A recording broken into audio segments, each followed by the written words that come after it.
15 August শুক্রবার বিএনপির chairperson ও 3 বারের সাবেক প্রধানমন্ত্রী দেশনেত্রী বেগম খালেদা জিয়ার 81তম জন্মবার্ষিকী উপলক্ষে নারায়ণগঞ্জ মহানগর তারেক জিয়া পরিষদের উদ্যোগে দোয়া ও মিলাদ মাহফিল অনুষ্ঠিত হয়েছে।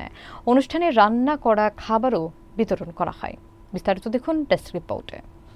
নারায়ণগঞ্জ মহানগর তারেক জিয়া পরিষদের সভাপতি রাশেদ আহমেদ টিটুর সভাপতিত্বে অনুষ্ঠিত এই মাহফিলে প্রধান অতিথি ছিলেন তারেক জিয়া পরিষদের কেন্দ্রীয় কমিটির আহ্বায়ক কামিনুল ইসলাম সোহাগ। প্রধান বক্তা ছিলেন প্রাইম গ্রুপের কর্ণধার আবু জাফর আহমেদ বাবুল।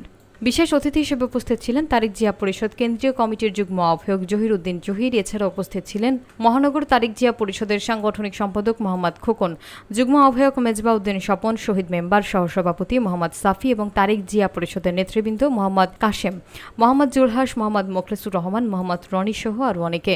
অনুষ্ঠানে দেশনেত্রী বেগম খালেদা জিয়ার সুস্থতা এবং দীর্ঘায়ু কামনা করে বিশেষ মোনাজাত করা হয়।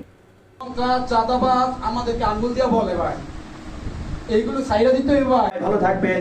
তারেক জিয়া জিন্দাবাদ। দেশ সাহেবের লোক, মুকুল সাহেবের লোক, বর্তমান আমরা ধরেন মুকুল সাহেব আমার দেশনেত্রী বেগম খালেদা জিয়ার জন্য প্রাণ ভরে দোয়া করব।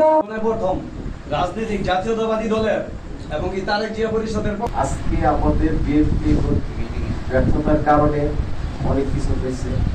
আবার বিএনপি সফলতাও আছে, বিশেষ করে আপনাদের নারায়ণগঞ্জে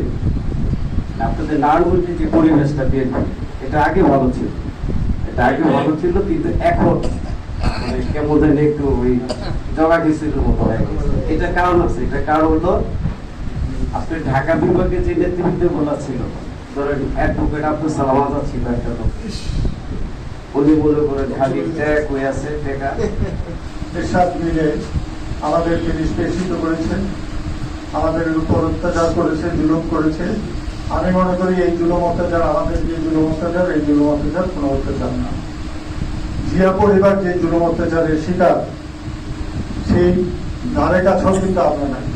আমরা জানি যে আমরা অত্যাচারিত, কিন্তু ওনারা যেভাবে অত্যাচারিত সেরকম অত্যাচারিত কিন্তু আমরা না।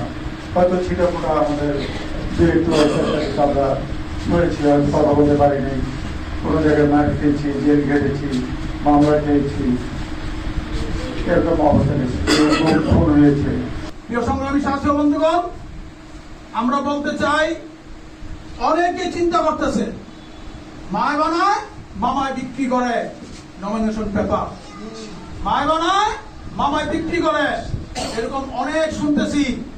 প্রিয় সংগ্রামী সাথী বন্ধুগণ, তারেক জিয়া কাউকে গ্রিন সিগন্যাল দেয় নাই। তারেক রহমান সাহেব কাউকে গ্রিন সিগন্যাল দেয় নাই যে আপনি করবেন, আপনি করবেন, আপনি করবেন। আমাদের 64 জেলার গর্ব, 64 জেলার গর্ব। তারেক রহমান সাহেব বাংলাদেশে আসবে, বাংলার মাটিতে পাড়া দিবে, তখন চিন্তা করব নির্বাচন কাকে দিবে, কে করবে।